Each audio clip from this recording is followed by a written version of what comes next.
Hello everyone, my name is कुलफ शाह और आप सभी देख रहे हैं मेरा official channel DU education club. I hope आप सभी ठीक होंगे और आप सभी अपनी अपनी स्टडी बहुत अच्छे से कर रहे होंगे।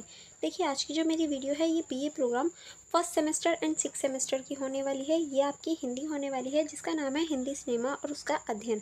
अगर आपके पास भी ये हिंदी है तो ये वीडियोस बहुत ज़्यादा इंपॉर्टेंट है, क्योंकि देखिए आपके बुक में कुछ मूवीज़ दे रखी हैं जो मूवीज़ आपके एग्ज़ाम के पॉइंट ऑफ व्यू से बहुत ज़्यादा इंपॉर्टेंट है, क्योंकि वो मूवीज़ जो हैं वो एग्ज़ाम में पूछी जाती हैं।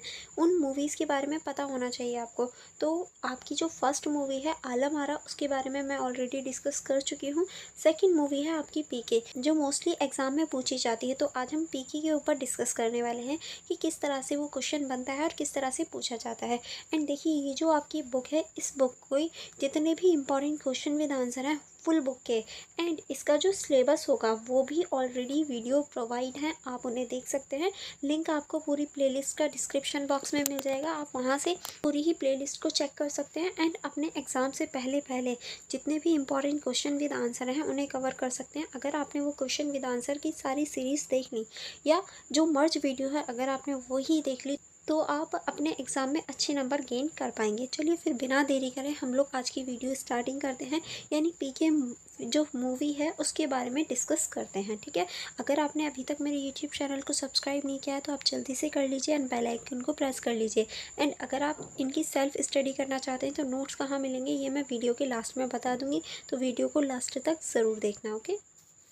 तो क्वेश्चन है हमारा, PK फिल्म की संवाद योजना पर प्रकाश डालिए। यानी जो PK फिल्म है इसकी जो संवाद योजना है इस पर प्रकाश डालना है कि किस तरह की संवाद योजना यहाँ प्रयोग की गई है। तो हम परिचय से देखेंगे। राजकुमार हिरानी द्वारा निर्देशित PK, जो कि 2014 में आई थी, हिंदी सिनेमा की उन चुनिंदा फिल्मों में है जिसमें अपनी संवाद योजना के माध्यम से समाज में गहरी छाप छोड़ी। यानी PK मूवी जो है वो एक ऐसी मूवी है जिसने समाज पर गहरी छाप छोड़ी। इस फिल्म की कहानी एक परिग्रह यानी एलियन के इर्द गिर्द घूमती है, जो कि हमें आमिर खान देखने को मिलते हैं, जो कि एक एलियन बने होते हैं, जो धरती पर आकर इंसानों के रीति रिवाज, धर्म और ईश्वर के स्वरूप पर सवाल उठाता है। यानी वो धरती पर आते हैं और जो इंसान हैं उनके जो रीति रिवाज हैं, धर्म है, और जो इंसानों के जो ईश्वर होते हैं, जो भगवान हैं, अल्लाह हैं, उन पर सवाल उठाते हैं। इस पूरी कहानी की आत्मा इसके संवाद है, जो हास्य और व्यंग के माध्यम से गंभीर सामाजिक प्रश्न को सामने लाती है। यानी देखिए, ये पूरी ही मूवी जो है वो ऐसे जो मुद्दे हैं, जो गंभीर मुद्दे हैं, उन्हें हास्य यानी हंसी और व्यंग के रूप में सामने लाती है, ताकि किसी व्यक्ति को बुरा भी ना लगे और जो गंभीरता है हमारे समाज की उसे समझ सके। कि हमारा समाज, अगर आपने देखा होगा, हमारे समाज में जो धर्म की चीज़ें हैं ना उन्हें एजुकेशन से भी ऊपर रखा जाता है। तो पहला हम देखेंगे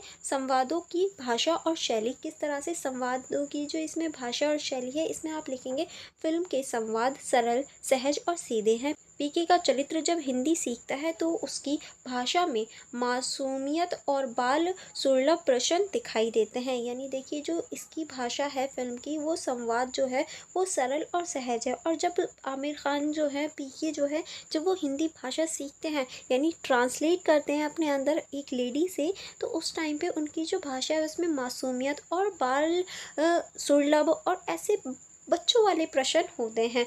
संवाद अक्सर छोटे वाक्य में है ताकि वह दर्शकों पर तुरंत असर डाले। यानी जो संवाद है वो छोटे छोटे वाक्यों में, ऐसा नहीं है बहुत लंबा चौड़ा वाक्य बोल दिया हो। कहीं कहीं भोजपुरी और राजस्थानी लहजा भी दिखता है, जो हास्य और यथार्थ दोनों को गहराई देता है। यानी कहीं कहीं जो भोजपुरी और जो राजस्थानी लहजा है वो भी दिखाई देता है। किस तरह से, आपने अगर वो डायलॉग सुना होगा जिसमें वो अच्छा वर्ड को ही कई तरीके से बोल कर दिखाते हैं। जैसे कि अगर आपने कोई मुझे सजेशन दिया कि मैम आपको वीडियो हर दूसरे दिन लेकर आनी चाहिए, तो मैंने बोला अच्छा, इसका मतलब है मैं समझ गई, मैं आगे उसको अप्लाई करूँगी। बट मैंने बोल दिया अच्छा, दैट मीनिंग कि आप मुझे समझाओगे कि मुझे कैसे वीडियोस लानी है, इतनी आपकी हिम्मत। अगर मैंने बोला अच्छा, दैट मीनिंग्स मैं सोच रही हूँ कि अच्छा ऐसा भी हो सकता है क्या। अब देखिए, वर्ड तो एक ही है बट कहने के तरीके से कितनी सारी मीनिंग्स जो हैं वो निकल जाती हैं, ठीक है। इस तरह से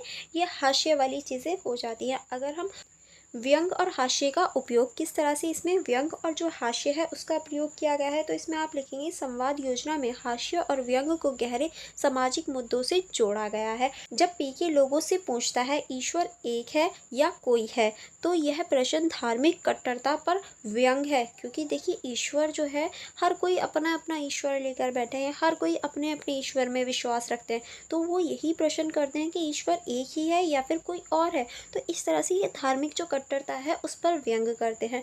उसका मासूम सवाल रॉन्ग नंबर का मतलब का हो, धर्म और आस्था के नाम पर ढोंग व पाखंड पर करारा प्रहार है। यानी देखिए उनका एक मासूम सा सवाल होता है या मासूम सी चीज़ें है, ये तो रॉन्ग नंबर है।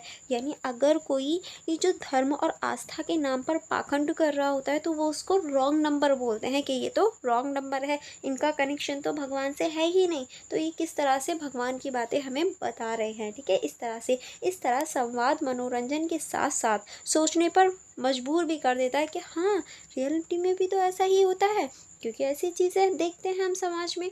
तो ये एक तरह से सोचने पर मजबूर कर देता है। अगर हम इसकी प्रतीकात्मकता की बात करें तो इसमें आप लिखेंगे फिल्म के संवाद केवल घटनाओं का वर्णन नहीं करते बल्कि प्रतीकात्मक अर्थ भी प्रकट करते हैं, क्योंकि हम उनके प्रतीकात्मक अर्थ जो हैं वो निकाल सकते हैं।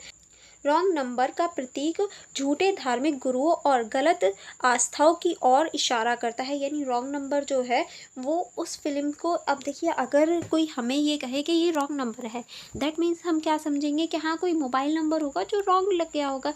बट फिल्म में जो रॉन्ग नंबर वर्ड का यूज़ किया गया है वो झूठे जो गुरु हैं, झूठे जो ऐसे लोग हैं जो गुरु बने बैठे हैं, उनके लिए यूज़ किया गया है। डर के आगे भगवान है जैसे विज्ञापन का उल्लेख आस्था और व्यावसायिकता के संबंध को उजागर करता है, क्योंकि बहुत सारे लोग यही मानते हैं कि डर के आगे कौन है, भगवान जी हैं। तो ये जो विज्ञापन है और जो व्यावसायिक संबंध है उनको उजागर करने का कार्य करता है, ठीक है। चलिए आगे बढ़ेंगे। आगे अब हम देखेंगे संवाद और चरित्र चित्रण।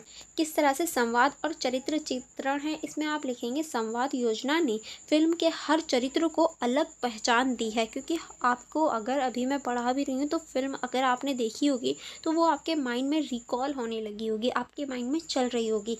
पीके के संवाद सीधे और प्रश्नात्मक हैं जो उसकी मासूमियत और निष्पट दृष्टिकोण को दर्शाती हैं। यानी जो पीके हैं इनके जो सवाल हैं वो एक तरह से प्रश्न पूछते हैं, और इनके जो प्रश्न होते हैं वो ऐसा नहीं है किसी को व्यंग कर रहे हो, वो एक तरह से मासूमियत से हमेशा अपने जो प्रश्न हैं वो पूछते हैं सभी लोगों से, ठीक है।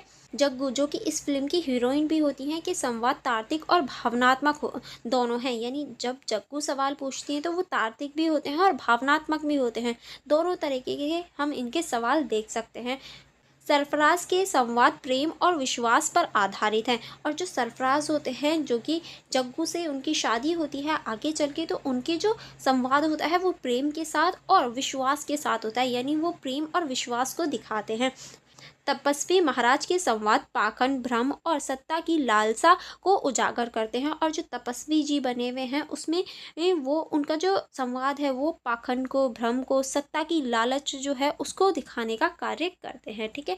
आगे अब हम देखेंगे इस प्रकार संवादकों ने पात्रों की सोच और व्यक्तित्व को उभारने में महत्वपूर्ण भूमिका निभाई है। और हम इसी तरीके से कह सकते हैं कि जो व्यक्तित्व की जो सोच है, जो चीज़ें हैं उनको उभारने में एक महत्वपूर्ण भूमिका निभाई है। अगर हम इसकी सामाजिक और सांस्कृतिक प्रभाव की बात करें कि इस मूवी का समाज में क्या सांस्कृतिक और क्या सामाजिक प्रभाव पड़ा, तो इसमें आप लिखेंगे पीके की संवाद योजना ने भारतीय समाज में धर्म, आस्था, जाति, पाखंड पर गहन बहस छेड़ी। यानी देखिए ये जो पीके मूवी है इसने जो धर्म है, आस्था है, जाति है, पाखंड है, इस पर एक गहरी बहस जो है वो खड़ी कर दी। संवाद आप जनता की भाषा में है जिसमें वह हर वर्ग तक पहुंचता है। यानी जो संवाद है वो आम जो जनता है उसकी भाषा में है, और वो जो भाषा है वो हर वर्ग के लिए यूज़ होती है। दर्शक हंसते भी हैं और साथ ही सोचने पर मजबूर भी हो जाते हैं। यानी इस मूवी को देखकर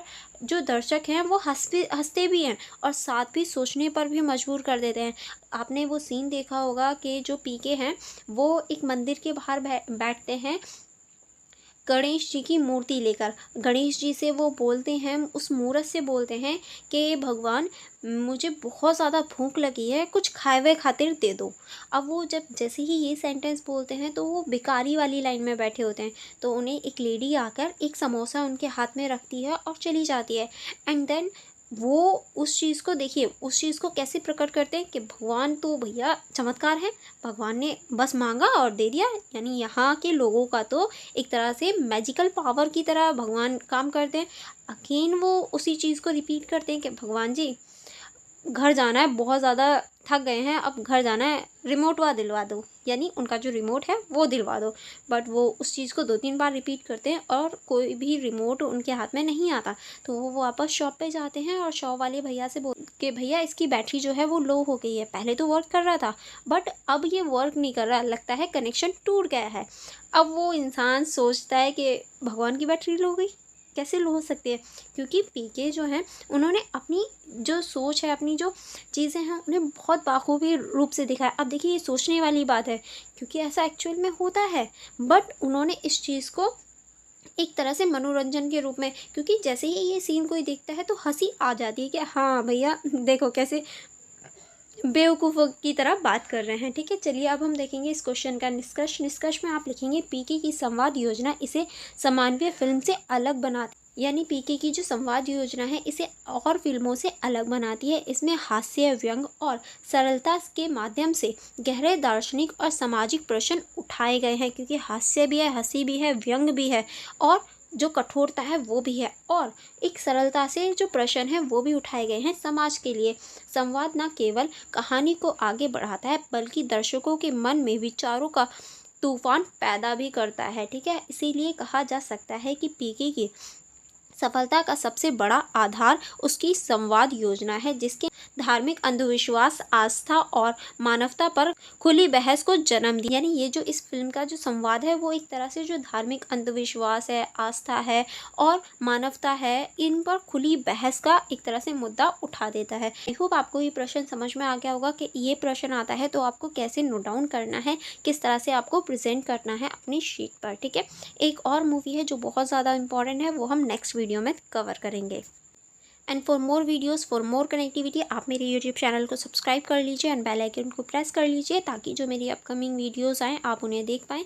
आप मेरा टेलीग्राम ग्रुप ज्वाइन कर सकते हैं जहां आप अपनी कोई भी क्वेरी मुझसे पूछ सकते हैं। अगर आपको पर्टिकुलर किसी सब्जेक्ट की वीडियोज़ चाहिए तो आप मुझे यहाँ बता सकते हैं।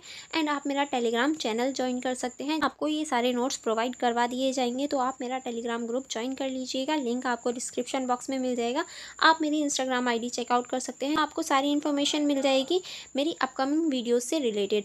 तो आप वीडियो को लाइक करना एंड अपने फ्रेंड्स के साथ शेयर करना मत भूलिएगा। एंड अगर कोई डाउट हो तो आप मुझसे कमेंट बॉक्स में पूछ सकते हैं। चलिए फिर मिलेंगे नेक्स्ट वीडियो में। Thank you for watching everyone.